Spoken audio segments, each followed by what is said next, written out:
समस्तः पूर्णं सर्वदोषविवर्जितं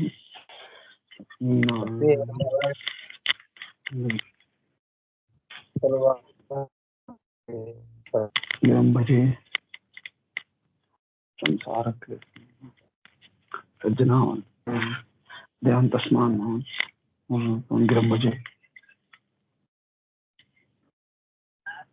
नारायणं मुनेश्वर देहर्निश्वर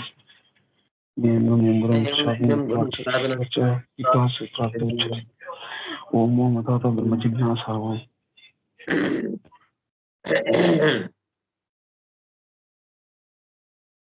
सच्चिदानंद आत्मेति मानुषैस्तु सुरेश्वरैः यथाक्रमं भवगुणैः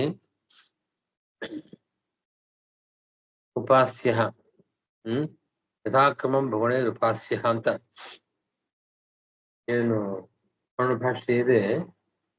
ಈ ಅನುಭಾಷ್ಯದ ಈ ಶ್ಲೋಕ ಅನೇಕ ಅಧಿಕರಣಗಳ 3ನೇ ಅಧ್ಯಾಯ 3ನೇ ಪಾದದ ಅನೇಕ ಅಧಿಕರಣಗಳ ಸಂಗ್ರಹವನ್ನ ಹೇಗೆ ಮಾಡ್ತಾ ಇದೆ ಅನ್ನೋದನ್ನ ತೋರಿಸ್ತಾ ಬಂದಿದ್ದಾರೆ. ಒಂದು ವಿಶೇಷ ಅಂತಂದ್ರೆ ಈ ಅಧಿಕರಣಗಳು ಒಂದಾದ್ಮೇಲೆ ಅಲ್ಲಿ ಬಂದಿಲ್ಲ. ಇಲ್ಲಿ ಪ್ರಾರಂಭದ ಅಧಿಕರಣಗಳನ್ನ ಪ್ರಾರಂಭದ ಶ್ಲೋಕಗಳು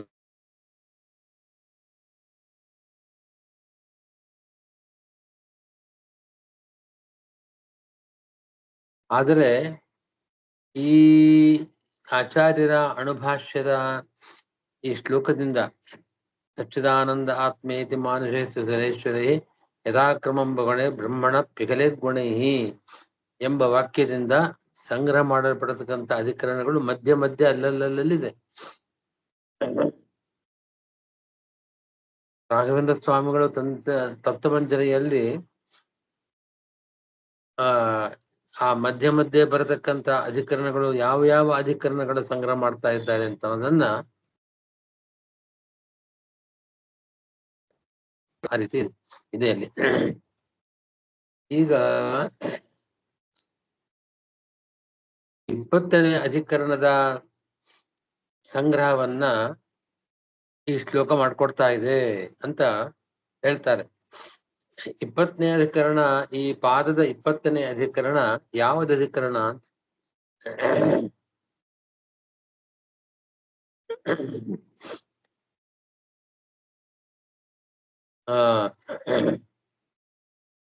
ಯಾವ್ದು ಅಧಿಕರಣ ಅಂತ ಹೆಸರು. ಅಧಿಕರಣದಲ್ಲಿ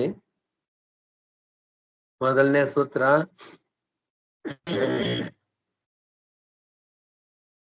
ಓಂ ಯಾವದಧಿಕಾರಂ ಅವಸ್ಥಿತಿ ಅಧಿಕಾರಿಕಾಣ ಎಂಬ ಒಂದು ಸೂತ್ರ. ಆಮೇಲೆ ಸೂತ್ರ ಓಂ ಅಕ್ಷರ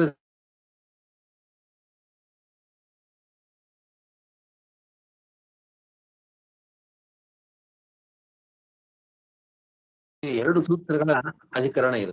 ಇದನ್ನು ಯಾವದ ಅಧಿಕರಣ ಅಂತ ಯಾವದ ಅಧಿಕಾರಂ ಅಂತ ಸೂತ್ರ ಪ್ರಾರಂಭ ಆಗೋದ್ರಿಂದ ಕರಿತಾ ಇದ್ದಾರೆ. ಈ ಅಧಿಕರಣದ ವಿಷಯ ಸಂಗ್ರಹವನ್ನು ಮಾಡ್ಕೊಡ್ತಾ ಇದ್ದಾರೆ.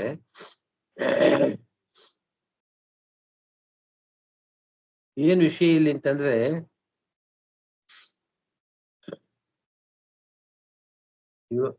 ಉಪಾಸನೆ, ನಾನಾ ವಿಧವಾದ ಉಪಾಸನೆಗಳನ್ನ ನಾವು ಶಾಸ್ತ್ರದಲ್ಲಿ ಕೇಳ್ತಾ ಇದ್ದೇವೆ.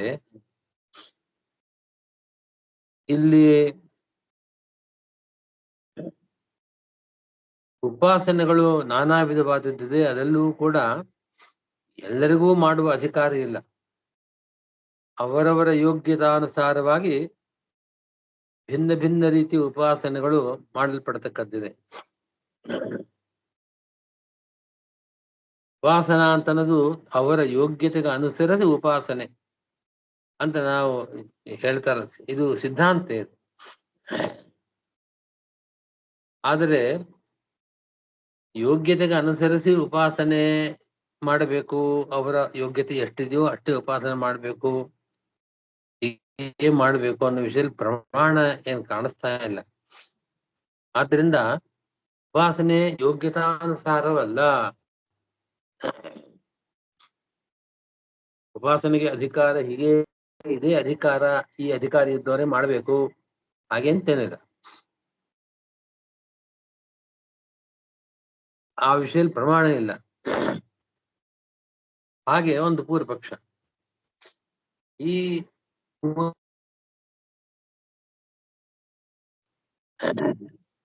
ಅಧಿಕರಣ ಹೊರಟಿದೆ.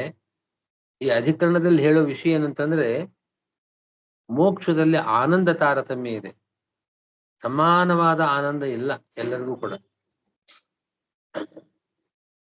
ಅವರವರ ಆ ಜೀವಯೋಗ್ಯತಾನುಸಾರವಾಗಿ ಆನಂದ. ಅತ್ಯಂತ ಅಧಮ ಅಧಿಕಾರಿಗಳಾದ ಮನುಷ್ಯರಿಗೆ ಆ ಮುಕ್ತರಲ್ಲಿ ಅತ್ಯಂತ ಅಲ್ಪ ಆನಂದ. ದೇವತೆಗಳಲ್ಲೂ ತಾರತಮ್ಯ ಇದೆ. ಚತುರ್ಮುಖ ಬ್ರಹ್ಮದೇವರಿಗೆ ವಿಶೇಷವಾದ ಆನಂದ. ಅಷ್ಟು ಆನಂದ ಇತರ ದೇವತೆಗಳಿಗಿಲ್ಲ. ಅವರವರ ಯೋಗ್ಯತೆ ಅಂತ ಅನ್ನೋದು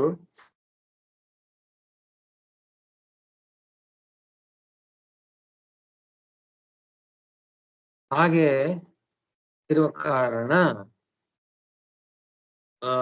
ಉಪಾಸನೆ ಅವರ ಯೋಗ್ಯತೆಯನ್ನು ಅನುಸರಿಸಿ ಉಪಾಸನೆ ಮಾಡಬೇಕು ಹೊರತಾಗಿ ಇಷ್ಟ ಬಂದಂತೆ ಉಪಾಸನೆ ಮಾಡುವ ಅಧಿಕಾರ ಎಲ್ಲರಿಗೂ ಇಲ್ಲ ಅಂತ ಈ ಅಧಿಕರಣದಲ್ಲಿ ಹೇಳ್ತಾ ಇದೆ.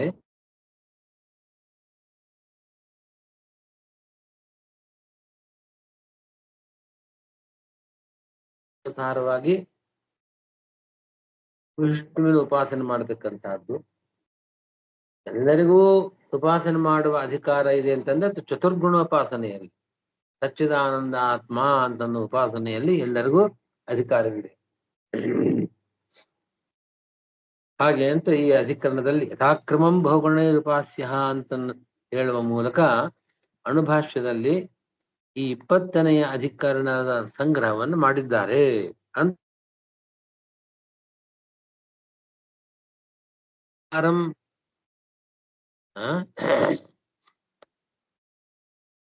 ಯಾವದಧಿಕಾರಂ ಅವಸ್ಥಿತಿ ಅಧಿಕಾರಿಕಾಣಾಂ ಅಂತ ಸೂತ್ರ. ಆಚಾರ್ಯರು ಭಾಷ್ಯದಲ್ಲಿ ಯಥಾ ಅಧಿಕಾರ, ಅವರವರಿಗೆ ಅಧಿಕಾರ ಅಂದ್ರೆ ಯೋಗ್ಯತೆ, ಯಾವ ರೀತಿಯ ಅಧಿಕಾರ ಇದೆಯೋ ಆ ರೀತಿಯಲ್ಲಿ ಮೋಕ್ಷದಲ್ಲಿ ಆನಂದ ವಿಶೇಷ ಜಾಸ್ತಿ. ಅಧಿಕಾರ ಜಾಸ್ತಿ ಇದ್ದಷ್ಟು ಮೋಕ್ಷದಲ್ಲಿ ಆನಂದವೂ ಜಾಸ್ತಿ. ಮನುಷ್ಯೇಭ್ಯ ಗಂಧರ್ವಾಣಾಂ, ಗಂಧರ್ವೇಭ್ಯ ಋಷೀಣಾಂ, ಋಷಿಭ್ಯೋ ದೇವಾನಾಂ, ದೇವೇಭ್ಯ ಇಂದ್ರಸ್ಯ, ಇಂದ್ರಾದ್ ರುದ್ರಸ್ಯ, ರುದ್ರಾದ್ ಬ್ರಹ್ಮಣಃ, ಏಷ ಹ್ಯೇವ ಶತಾನಂದ ಅಂತ ಒಂದು ಚತುರ್ವೇದ ಶಿಖಾ ಶ್ರುತಿಯನ್ನ ಆಚಾರ್ಯರು ಬ್ರಹ್ಮಸೂತ್ರ ಭಾಷ್ಯದಲ್ಲಿ ಉದಾಹರಿಸಿದ್ದಾರೆ. ಮನುಷ್ಯರಿಗಿಂತ ಗಂಧರ್ವರಿಗೆ, ಗಂಧರ್ವರಿಗಿಂತ ಋಷಿಗಳಿಗೆ, ಋಷಿಗಳಿಗಿಂತಲೂ ದೇವತೆಗಳಿಗೆ, ದೇವತೆಗಳಲ್ಲೂ ಕೂಡ ಇಂದ್ರನಿಗೆ ಅವನಿಗಿಂತ ಯೋಗ್ಯತೆ ಕಡಿಮೆ ಇರತಕ್ಕಂಥ ಅನೇಕ ದೇವತೆಗಳಿದ್ದಾರೆ. ಅವರಿಗಿಂತ ಇಂದ್ರನಿಗಿಂತ ರುದ್ರದೇವರಿಗೆ, ರುದ್ರದೇವರಿಗಿಂತ ಬ್ರಹ್ಮನಿಗೆ, ಬ್ರಹ್ಮದೇವರಿಗೆ ಪೂರ್ಣಾಧಿಕಾರ ಇದೆ. ಅವರು ಶತಾನಂದರು, ಪೂರ್ಣಾನಂದರು. ಶತಾನಂದ ಅಂತಂದ್ರೆ ಅಷ್ಟು ಉಪಾಸನೆಗಳನ್ನ ಭಗವಂತನಿಗೆ ಇರತಕ್ಕಂಥ ಆನಂದ ಪೂರ್ಣತೆ ಇವರಿಗೂ ಇಲ್ಲ, ಬ್ರಹ್ಮದೇವರಿಗೂ ಇಲ್ಲ. ಲಕ್ಷ್ಮೀದೇವಿಗೆ ಇರತಕ್ಕಂಥ ಆನಂದವೂ ಕೂಡ ಇಲ್ಲ. ಅದರಲ್ಲಿ ಶತಾನಂದ ಅಂತ ಅವರನ್ನು ಕರೀತಾರೆ. ಏಷ ಶಿವ ಶತಾನಂದ ಅಂತ.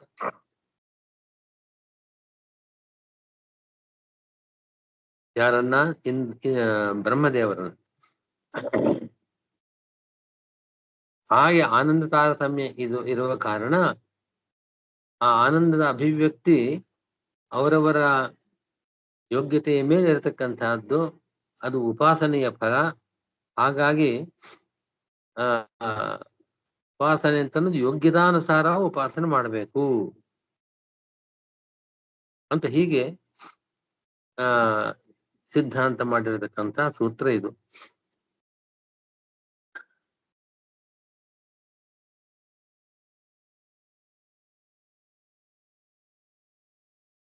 ಈ ಅಧಿಕರಣದಲ್ಲಿ ಇನ್ನೊಂದು ಸೂತ್ರನೂ ಇದೆ. ಆ ವಿಷಯವನ್ನ ತತ್ವಮಂಜರಿಯಲ್ಲಿ ಹೇಳಿಲ್ಲ. ಅದು ಯಾವ ಅಧಿಕರಣದ ಸಂಗ್ರಹ, ಮುಖ್ಯವಾದ ವಿಷಯವನ್ನು ಸಂಗ್ರಹ ಮಾಡಿದ್ದೆಲ್ಲಿ ಅಂತ ತೋರಿಸಿದ್ದಾರೆ ಅಷ್ಟೇನೆ.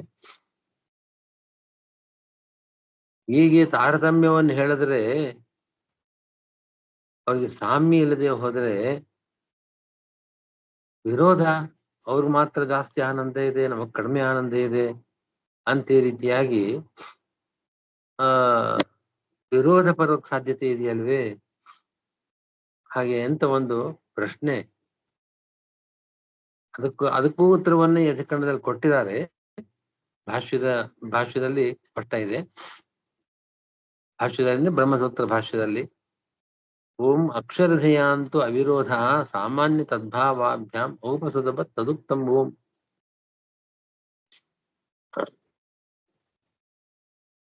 ಅಕ್ಷರಧಿಯಾಂ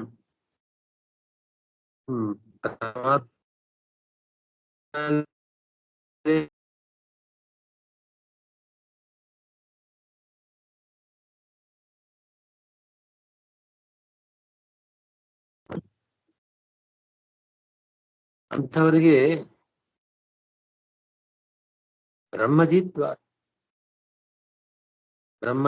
ಬ್ರಹ್ಮನಲ್ಲಿ ಆಸಕ್ತವಾದ ಬುದ್ಧಿ ಇರತಕ್ಕಂಥವ್ರು ಭಗವಂತನಲ್ಲಿ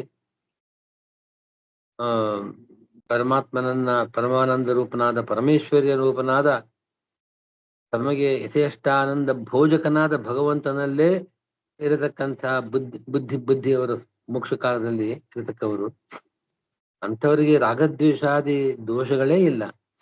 ಆದ್ದರಿಂದ ಅವರಲ್ಲಿ ಪರಸ್ಪರ ವಿರೋಧಕ್ಕೆ ಅವಕಾಶವೇ ಇಲ್ಲ ಅಂತ ಹೇಳ್ತಕ್ಕಂಥ ಇನ್ನೊಂದು ಸೂತ್ರವೂ ಇದೆ ಅಧಿಕರಣದಲ್ಲಿ.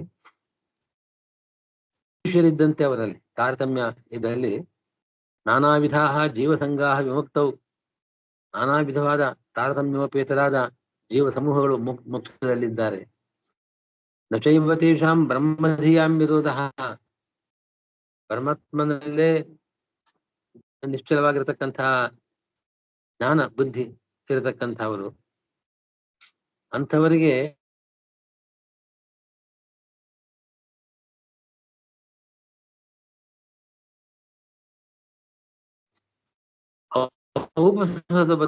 ಗುರು ಶಿಷ್ಯರಂತೆ ಅವರು. ಶಿಷ್ಯರಿಗೆ ಗುರುವಿಗಿಂತಲೂ ನಮ್ಗೆ ಯೋಗ್ಯತೆ ಜಾಸ್ತಿ ಇದೆ ಅಂತ ಏನಾದ್ರೂ ಮಾತ್ಸರ್ಯ ಬರೋದಕ್ಕೆ ಸಾಧ್ಯವೇ? ಲೋಕದಲ್ಲೇ ಆಗಿದೆ. ರಾಗದ್ವೇಷಾದಿಗಳಿಗೆ ಅವಕಾಶವಿರತಕ್ಕಂಥ ಲೋಕದಲ್ಲೇ ಗುರು ಶಿಷ್ಯರಲ್ಲಿ ಇಂತಹ ಭಾವ ಇರ್ತದೆ. ಹೀಗಾಗಿ ಮೋಕ್ಷದಲ್ಲಿ ಸರ್ವಥಾ ಇರೋದಿಲ್ಲ ಅಂತ ಇನ್ನೊಂದು ವಿಷಯವೂ ಅಧಿಕಾರದಲ್ಲಿ ಬಂದಿದೆ. ಒಟ್ಟಿನಲ್ಲಿ ಯಥಾಕ್ರಮಂ ಭೋಗಣೈ ಉಪಾಸ್ಯ ಅಂತನ್ಬೇಕ. ಯಥಾಕ್ರಮಂ ಅವರವರ ಯೋಗ್ಯತಾಕ್ರಮವನ್ನು ಅನುಸರಿಸಿ ಉಪಾಸನೆ ಮಾಡಬೇಕು ಹೊರತಾಗಿ ಎಲ್ಲರಿಗೂ ಎಲ್ಲ ವಿಧವಾದ ಉಪಾಸನೆಯನ್ನ ಮಾಡಬಹುದು. ಯೋಗ್ಯತಾ ತಾರತಮ್ಯ ಅನುಸರಿಸಿ ಉಪಾಸನೆ ಅಂತ ನಿಯಮವಿಲ್ಲ ಅಂತನ್ನೋ ಸಂಖ್ಯೆಗೆ ಅವಕಾಶವಿಲ್ಲ ಅಂತ. ಯಾವದಧಿಕಾರಂ ಅವಸ್ಥಿತಿ ಅಧಿಕಾರಿಕಾಣಂ ಅಂತ 20ನೇ ಅಧಿಕರಣ ಇದು. 20ನೇ ಅಧಿಕರಣ ತೃತೀಯಾಧ್ಯಾಯ ತೃತೀಯ ಪಾದದ 20ನೇ ಅಧಿಕರಣ. 33 ಮತ್ತು 34 ಈ ಎರಡು ಸೂತ್ರಗಳು ಈ ಅಧಿಕರಣದಲ್ಲಿ. 33ನೇ ಸೂತ್ರ ಇದೆ ಯಾವದಧಿಕಾರಂ ಎಂಬತಕ್ಕಂತಹ ಸೂತ್ರ. ಈ ಅಧಿಕರಣದ ಸಂಗ್ರಹವನ್ನ ಆಚಾರ್ಯರು ಯಥಾಕ್ರಮಂ ಭೋಗಣೈಹಿ ಅಂತ ಈ ಅಣುಭಾಷ್ಯದ ವಾಕ್ಯದ ಮೂಲಕ ಮಾಡಿದ್ದಾರೆ. ಅಷ್ಟೇ ಅಲ್ಲ, ಇದೇ ಯಥಾಕ್ರಮಂ ಭೋಗಣೈ ಉಪಾಸ್ಯ ಅಂತನ್ನೋ ಏನು ಇದಿದೆ, ಇದು ಇನ್ನೊಂದು ಅಧಿಕರಣ ಅದು ಪಂಚತ್ರಿಂಶಾಧಿಕರಣ. ಪಂಚತ್ರಿಂಶಾಧಿಕರಣ ಅಂತಂದ್ರೆ 35ನೇ ಅಧಿಕರಣ. 35ನೇ ಅಧಿಕರಣ ಏಕಾತ್ಮನ ಶರೀರೇ ಭಾವಾತ್ ಅಂತ ಸೂತ್ರ. ಅದು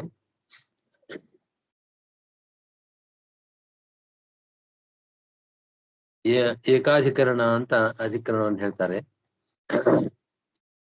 ಆ ಅಧಿಕರಣದ ವಿಷಯವನ್ನು ಕೂಡ ಇದೇ ವಾಕ್ಯ ಯಥಾಕ್ರಮಂ ಭೋಗಣೈ ಉಪಾಸ್ಯ ಅಂತನೋ ಶ್ಲೋಕದಿಂದಲೇ ಸಂಗ್ರಹ ಮಾಡ್ತಾ ಇದ್ದಾರೆ ಅಂತ ಹೇಳ್ತಾರೆ.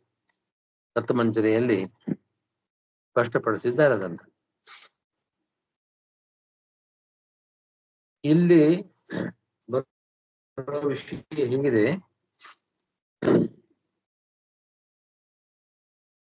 ಉಪಾಸನೆ ಬೇಕಾದದ್ದು ಅಧಿಕಾರ, ಯೋಗ್ಯತೆ. ಆ ಯೋಗ್ಯತೆ ಅನ್ನೋದು ಅನಾದಿ ಯೋಗ್ಯತೆ. ಅದು ಅನಾದಿ ಕಾಲದಿಂದ ಇರತಕ್ಕಂತಹ ಯೋಗ್ಯತೆಯನ್ನ, ಅಜೀವ ಯೋಗ್ಯತೆಯನ್ನ ಅನುಸರಿಸಿ ಉಪಾಸನೆ ಮಾಡತಕ್ಕದ್ದು ಹೊರತಾಗಿ ಯೋಗ್ಯತಾ ಅನ್ನೋದು ಮಧ್ಯದಲ್ಲಿ ಬರತಕ್ಕದ್ದಲ್ಲ, ಅನಾದಿ ಕಾಲದಿಂದ ಇದೆ. ಪೂರ್ವ ಪಕ್ಷ ಮಾಡೋವನು ಹೇಳ್ತಾನೆ, ಉಪಾಸನೆ ಮಾಡತಕ್ಕಂತ ಇದ್ದು ಅನಾಗಂತುಕ.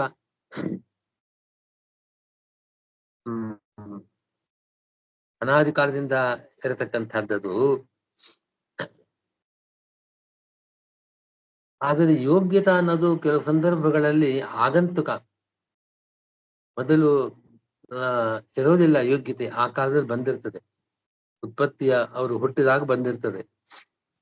ಉದಾಹರಣೆಯಾಗಿ ಇಂದ್ರಾರ್ಜುನರು. ಇಂದ್ರನೆಂಬ ಜೀವನ ಅಂಶವೇ ಅರ್ಜುನ. ಅರ್ಜುನನ ಯೋಗ್ಯತಾ ಅನಾದಿಯಲ್ಲ. ಯಾಕೆ ಅಂತಂದ್ರೆ ಈ ಇಂದ್ರನೆಂಬ ಜೀವನ ಅಂಶ ಇದೆಯಲ್ಲ, ಅರ್ಜುನ ಎಂಬ ಜೀವಾಂಶ, ಇಂದ್ರನ ಅಂಶ ಅವನು. ಅರ್ಜುನ ಹುಟ್ಟಿದಾಗ ಅವನಿಗೆ ಯೋಗ್ಯತೆ ಬಂದಿದೆ. ಅರ್ಜುನ ಮೊದಲಿರ್ಲಿಲ್ಲ. ಅರ್ಜುನ ಅಂತ ಇಂದ್ರಾಂಶನಾಗಿ ಅರ್ಜುನ ಅವತಾರ ಮಾಡಿದ್ದಾನೆ. ಹಾಗೆ ಅರ್ಜುನ ಅಂತ ಅನ್ನೋ ಅಂಶ ಮೊದಲಿರ್ಲಿಲ್ಲ, ಅವತಾರ ಮಾಡಿದಾಗ ಬಂದದ್ದದು. ಹೀಗಾಗಿ ಅರ್ಜುನನು ಮೊದಲಿಲ್ಲದವನು, ಅವನಿಗೂ ಒಂದು ಆದಿ ಇದೆ, ಅನಾದಿ ಕಾಲದಿಂದ ಇಲ್ಲ. ಅವನು ಹುಟ್ಟಿದಾಗ ಅವನ ಒಂದು ಯೋಗ್ಯತೆ ಬಂದಿದೆ, ಅದು ಅನಾದಿಯಾದ ಯೋಗ್ಯತೆ ಅಲ್ಲ. ಆದರೆ ಅಂಶಿಯಾದ ಇಂದ್ರ ಇದ್ದಾನಲ್ಲ, ಅವನು ಅನಾದಿ ಕಾಲದಿಂದ ಇದ್ದಾನೆ, ಅನಾದಿ ಯೋಗ್ಯತೆ ಇದೆ ಇಂದ್ರನಿಗೆ. ಇವನಿಗೆ ಆಗಂತುಕವಾದ ಯೋಗ್ಯತೆ,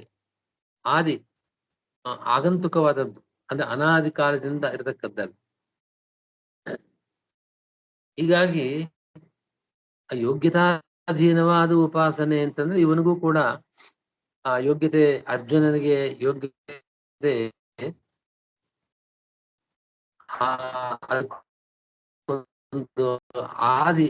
ಹುಟ್ಟಿದಾಗ ಆ ಯೋಗ್ಯತೆ ಒಂದು ಬಂದಿದೆ. ಆದ್ದರಿಂದ ಅರ್ಜುನನಿಗೆ ಇರತಕ್ಕಂತಹ ಉಪಾಸನಾಧಿಕಾರ ಅವನ ಸ್ವರೂಪ ಯೋಗ್ಯತೆ ಅನಾದಿ ಅಂತ ಹೇಳಕ್ ಆಗೋದಿಲ್ಲ. ಇಂದ್ರನಿಗೆ ಎಷ್ಟು ಅಧಿಕಾರವಿದೆಯೋ ಅವನಿಗೆ ಅನಾದಿ ಯೋಗ್ಯತೆ ಇದೆ. ಇಂದ್ರನಿಗೆ ಅವನಿಗೆ ಇರತಕ್ಕಂತಹ ಯೋಗ್ಯತೆ ಅನುಗುಣವಾಗಿ ಉಪಾಸನೆಯನ್ನ ಅವನು ಮಾಡಬಲ್ಲ. ಆದರೆ ಈಗ ಇಂದ್ರನ ಅಂಶರಾಗಿರತಕ್ಕಂಥ ಅರ್ಜುನ ಅವನು ಉತ್ಪತ್ತಿಯಾದಾಗ, ಹುಟ್ಟಿದಾಗ ಬಂದಿರತಕ್ಕಂತಹ ಒಂದು ಯೋಗ್ಯತೆ ಅದು ಅನಾದಿಯಲ್ಲ. ಹೀಗಾಗಿ ಯೋಗ್ಯತಾನುಸಾರಿಯಾಗಿ ಉಪಾಸನೆ ಅಂತ ಹೇಳಕ್ ಸಾಧ್ಯವಿಲ್ಲ. ಯೋಗ್ಯತಾನುಸಾರಿಯಾಗಿ ಉಪಾಸನೆ ಅಂತ ಹೇಳಲಿಕ್ಕೆ ಸಾಧ್ಯವಿಲ್ಲ ಅಂತ ಪೂರ್ವಪಕ್ಷ.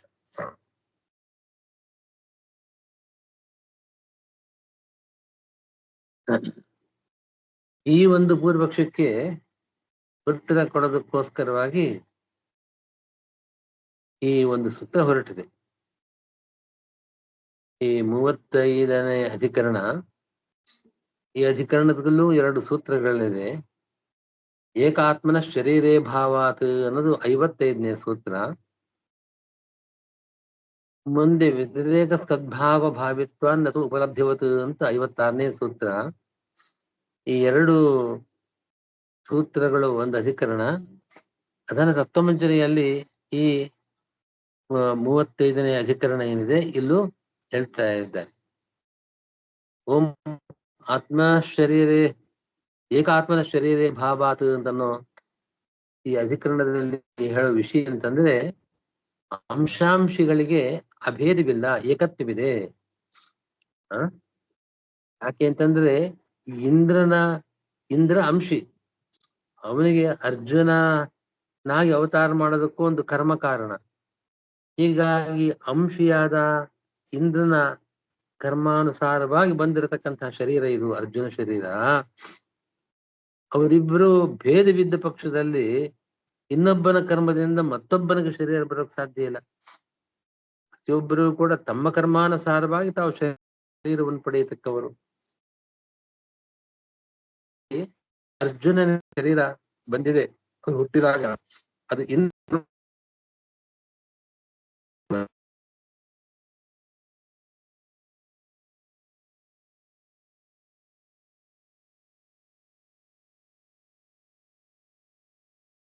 ಅಭೇದವನ್ನು ಹೋಗಬೇಕು. ಅರ್ಜುನ ಇಂದ್ರನ ಸ್ವರೂಪಭೂತವಾದ ಅಂಶ ಆಗಿದ್ದಾನೆ. ಹಾಗಾಗಿ ಅರ್ಜುನನ ಯೋಗ್ಯತೆಯೂ ಕೂಡ ಅನಾದಿಯೇ. ಅರ್ಜುನ ಹುಟ್ಟಿದಾಗ ಮೊದಲು ಇಲ್ಲದೆ ಇದ್ದ ಯೋಗ್ಯತೆ ಅವನಿಗೆ ಬಂದಿದೆ. ಇಂದ್ರನೇ ಬೇರೆ ಅರ್ಜುನನೇ ಬೇರೆ ಅಂತ ತಿಳಿಯತಕ್ಕದ್ದಲ್ಲ. ಹೀಗಾಗಿ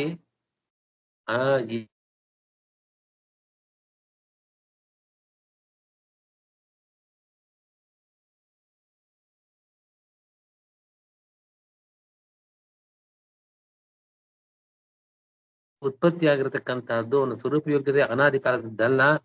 ಅದ್ರ ಉಪಾಸನೆ ಮಾತ್ರ ಇಂದ್ರನ ಮಾಡ್ತಕ್ಕಂತಹ ಉಪಾಸನೆಯನ್ನು ಇವನು ಮಾಡ್ತಾನೆ ಅಂತ ಹೀಗೆಲ್ಲ ಯೋಗ್ಯತೆಯನ್ನ ಅನುಸರಿಸಿ ಉಪಾಸನೆ ಅನ್ನೋದಕ್ಕೆ ಇಲ್ಲಿ ಅವಕಾಶವಿಲ್ಲ ಅಂತೇನು ಪೂರ್ವಪಕ್ಷ ಇತ್ತು, ಆ ಪೂರ್ವಪಕ್ಷಕ್ಕೆ ಅವಕಾಶವಿಲ್ಲ. ಯೋಗ್ಯತಾನುಸಾರವಾಗಿಯೇ ಉಪಾಸನೆ. ಆ ಯೋಗ್ಯತಾ ಅನ್ನೋದು ಅನಾದಿ ಕಾಲದಿಂದ ಜೀವನದಲ್ಲಿರುತ್ತೆ. ಈ ಅಂಶಾಂಶಗಳಲ್ಲೂ ಕೂಡ ದೇವತೆಗಳು ಅವತಾರ ಮಾಡಿದಾಗ ಅಂಶಾಂಶ ಭಾವ ಇದೆ. ಅಲ್ಲಿ ಅಂಶ ಯೋಗ್ಯತೆ, ಅದು ಅಂಶಿ ಯೋಗ್ಯತೆ ಎರಡು ಒಂದೇನೆ. ಅನಾದಿ ಕಾಲದಿಂದಿರತಕ್ಕಂತಹ ಒಂದೇ ಯೋಗ್ಯತೆ. ಅಂಶಾಂಶಗಳಿಗೆ ಇಬ್ಬರೂ ಕೂಡ ಸಮಾನಾಧಿಕಾರವಿದೆ, ವ್ಯತ್ಯಾಸವಿಲ್ಲ ಅಂತ ಈ ಅಧಿಕರಣದಲ್ಲಿ ಹೇಳಿದೆ. ಯಥಾಕ್ರಮಂ ಬಹುಗುಣೈ ಉಪಾಸ್ಯ, ಅವರವರ ಯೋಗ್ಯತಾನುಸಾರವಾಗಿ ಇಂದ್ರ ಮತ್ತು ಅರ್ಜುನ ಇವರಿಬ್ಬರ ಯೋಗ್ಯತೆಯೂ ಕೂಡ ಒಂದೇ, ಅದಕ್ಕನುಸಾರವಾಗಿ ಉಪಾಸನೆ. ಅರ್ಜುನನ ಯೋಗ್ಯತೆಯೇ ಬೇರೆ, ಇಂದ್ರನ ಯೋಗ್ಯತೆಯೇ ಬೇರೆ. ಹಾಗಾಗಿ ಅರ್ಜುನನ ಉಪಾಸನೆ ಯೋಗ್ಯತೆ ಸಾಧಿ, ಅದಕ್ಕೊಂದು ಆದಿ ಇದೆ, ಅನಾದಿ ಅಲ್ಲ ಅದು. ಆದರೂ ಇಂದ್ರ ಮಾಡತಕ್ಕಂಥ ಉಪಾಸನೆಗಳಲ್ಲಿ ಅರ್ಜುನನಿಗೂ ಅಧಿಕಾರವಿದೆ. ಹೀಗಾಗಿ ಯೋಗ್ಯತೆಗೂ ಉಪಾಸನೆಗೂ ಅಂತ ಸಂಬಂಧವೇನಿಲ್ಲ ಅಂತ ಹೀಗೆಲ್ಲ ಶಂಕೆ ಮಾಡಬಾರ್ದು. ಅರ್ಜುನ ಮತ್ತು ಇಂದ್ರ ಇವರ ಅಂಶಾಂಶಗಳು ಅಭಿನ್ನರೇ ಆಗಿದ್ದಾರೆ. ಇಂದ್ರನ ಯೋಗ್ಯತೆ ಯಾವುದೋ ಅದೇ ಅರ್ಜುನನ ಯೋಗ್ಯತೆ. ಅರ್ಜುನನ ಯೋಗ್ಯತೆ ಸಾಧಿ, ಅದಕ್ಕೆ ಆದಿ ಹೊಸದಾಗಿ ಬಂತು ಅಂತ ಏನಿಲ್ಲ, ಹುಟ್ಟಿದಾಗ ಬಂದ ಯೋಗ್ಯತೆ ಅಲ್ಲ ಅದು. ಅನಾದಿ ಕಾಲದಿಂದ ಇರತಕ್ಕಂತ ಇಂದ್ರನ ಯೋಗ್ಯತೆಯೇ ಅರ್ಜುನನ ಯೋಗ್ಯತೆ.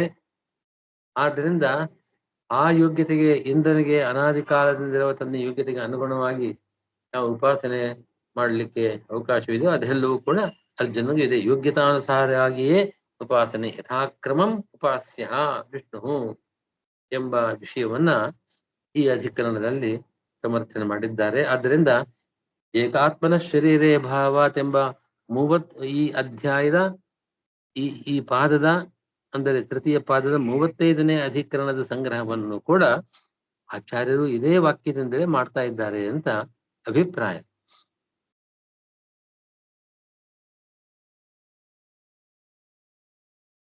ಈ ಅಧಿಕರಣದಲ್ಲಿ ಇನ್ನೊಂದು ಸೂತ್ರ ಇದೆ ಅಂತ ಹೇಳಿದೆ. ಓಂ ವ್ಯತಿರೇಕ ಸದ್ಭಾವ ಭಾವ್ಯತ್ವ ನತು ಉಪಲಬ್ಧಿವತ್ ಓಂ ಅಂತ ಸೂತ್ರ. ಅರ್ಜುನನ ಜ್ಞಾನವೇ ಬೇರೆ, ಇಂದ್ರನ ಜ್ಞಾನವೇ ಬೇರೆ. ಜ್ಞಾನ, ಆನಂದ, ಅವರ ಸಾಮರ್ಥ್ಯಗಳಲ್ಲಿ ಭೇದ ಕಾಣಿಸ್ತಾ ಇದೆ. ಇಂದ್ರನಿಗೆ ಅರ್ಜುನನ ವಿಷಯ ಎಲ್ಲ ಗೊತ್ತು, ಆದ್ರೆ ಅರ್ಜುನನಿಗೆ ಇಂದ್ರನ ಪೂರ್ತಿ ಏನು ವಿಷಯವಿದೆ ಅದೆಲ್ಲ ಗೊತ್ತಿಲ್ಲ. ಹೀಗೆಲ್ಲ ಭೇದ ಇದೆ. ಆದ್ದರಿಂದ ಜ್ಞಾನದಲ್ಲಿ, ವೃತ್ತಿ ಜ್ಞಾನದಲ್ಲಿ ಭೇದವಿದೆ. ಆದ್ದರಿಂದ ಇಂದ್ರಾರ್ಜುನ ಬೇರೆಯೇ ಅಂತ ಹೇಳಬೇಕು ಅಂತ ಒಂದು ಪ್ರಶ್ನೆಗೆ ಉತ್ತರ ಕೊಟ್ಟಿದೆ 2ನೇ ಸೂತ್ರ. ಆ ಸೂತ್ರದಲ್ಲಿ ಆಚಾರ್ಯರು ಜ್ಞಾನಾನಂದಾದಿ ಭೇದಗಳಿದ್ರೂ ಕೂಡ ಆ ಅಂಶಾಂಶಗಳಿಗೆ ಭೇದವಿಲ್ಲ. ಇದನ್ನೇ ಭಾಷ್ಯದಲ್ಲಿ ಪ್ರಮಾಣವನ್ನು ಉದ್ಧರಿಸಿ ಹೇಳ್ತಾರೆ ಆಚಾರ್ಯರು. ಅಂಶಿನಸ್ತು ಪೃಥಕ್ ಜಾತಾಃ ಅಂಶಾಃ ತಸ್ಯೈವ ಕರ್ಮಣ ಪುನರೈಕ್ಯಂ ಪ್ರಪದ್ಯಂತೆ ನಾತ್ರ ಕಾರ್ಯ ವಿಚಾರಣ. ಅಂಶಿಯಿಂದ ಹುಟ್ಟಿರತಕ್ಕಂಥ ಅಂಶಗಳು ಅಂಶೀಯ ಕರ್ಮದಿಂದ ಹುಟ್ಟಿದವರವರು ಕರ್ಮ ಮುಗಿದ ಮೇಲೆ ಪುನಃ ಐಕ್ಯವನ್ನು ಹೊಂದ್ತಾರೆ ಇದ್ದಾರೆ, ಭೇದವಿಲ್ಲ. ಆದ್ದರಿಂದ ಇಂದ್ರನಿಗೆ ಯಾವ ಉಪಾಸನಾಧಿಕಾರವಿದೆಯೋ ಅರ್ಜುನ್ಗೂ ಅದಿದೆ, ಅವನೇ ಅರ್ಜುನ ಇಂದ್ರ ಒಂದರೇ ಹಾಗೆ ಅಂತ ಅನ್ನೋ ವಿಷಯವನ್ನು ಸಮರ್ಥನೆ ಮಾಡಿದ್ದಾರೆ. ಇದು ಹೀಗೆ 35ನೇ ಅಧಿಕರಣದ ಸಂಗ್ರಹವನ್ನು ಕೂಡ ಯಥಾಕ್ರಮಂ ಬಹುಗುಣೈರುಪಾಸ್ಯ ವಿಷ್ಣು ಅನ್ನೋ ವಾಕ್ಯದಿಂದ ಅಣುಭಾಷೆಯಿಂದ ಸಂಗ್ರಹಿತವಾಗಿದೆ ಅಂತ ಸಿದ್ಧವಾಗಿದೆ. ಇಲ್ಲಿಗೆ ನಿಲ್ಲಿಸುತ್ತೇನೆ ಇವತ್ತಿಗೆ. ಶ್ರೀಕೃಷ್ಣ ಆಗಲಿ. ಕೃಷ್ಣ ಅಂಶ ರೂಪನಾದ ಅರ್ಜುನನಿಗೆ ತಾನು ಬಂದು ಇಂದ್ರ ಎಂಬುದು ಗೊತ್ತಿರುತ್ತಾ ಸ್ವಾಮೀಜಿ? ಅಲ್ಲಿ ಸ್ವಲ್ಪ ಭೇದ ಇದೆ. ಅದು ವೃತ್ತಿ ಜ್ಞಾನ, ಸ್ವರೂಪ ಜ್ಞಾನದಲ್ಲಿ ವೃತ್ತಿ ಜ್ಞಾನದಲ್ಲಿ ಸ್ವಲ್ಪ ವ್ಯತ್ಯಾಸಗಳಿದೆ. ಇಂದ್ರನಿಗೆ ಆಗುವ ಅನುಭವ ಎಲ್ಲ ಅರ್ಜುನನಿಗಿಲ್ಲ, ಅರ್ಜುನನಿಗೆ ಆಗತಕ್ಕಂಥ ಅನುಭವ ಎಲ್ಲ ಇಂದ್ರನಿಗೆ ಇರಬಹುದು. ಅಲ್ಲಿ ಅಂಶಾಂಶ ಭಾವ ಇದೆ, ಅಭೇದ ಇದೆ, ಆದ್ರೆ ಸ್ವಲ್ಪ ವ್ಯತ್ಯಾಸಗಳು ಇದೆ. ಆದರೂ ಕೂಡ ಅದು ಭೇದ ಇಲ್ಲ.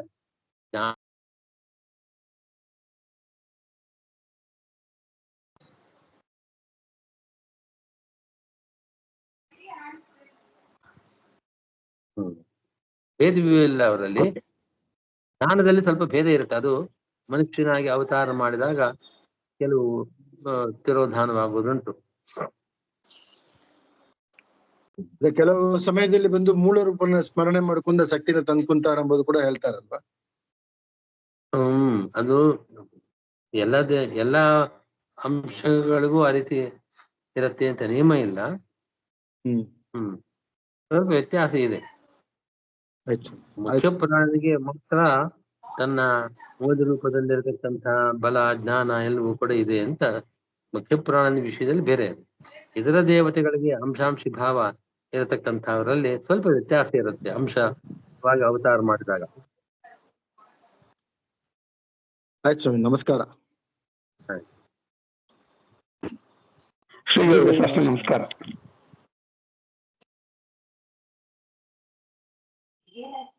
ನಮಸ್ಕಾರ.